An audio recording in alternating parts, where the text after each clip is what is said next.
Magkano ba talaga ang buwanang salary ng isang senador o kongresista? Ang opisyal na sahod na nakikita sa payslip?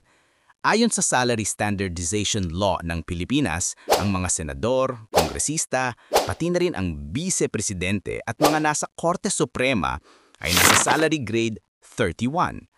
Pinakamataas na antas ng sweldo sa gobyerno.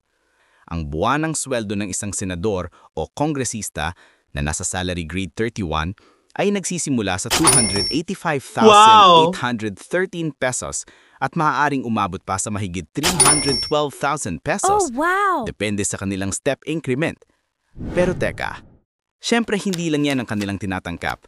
Kasama sa kanilang kabuang kompensasyon ang allowances tulad ng Representation and Transportation Allowance o RATA, Maintenance and Other Operating Expenses o MOOE. Ito ang pondo para sa kanilang staff, opisina at pagbibiyahe na umaabot din sa milyon-milyon kada buwan. Discretionary funds. May iba't ibang pondo o benepisyo pa na nakalaan sa kanila base sa mga batas at internal rules ng Senado at Kongreso.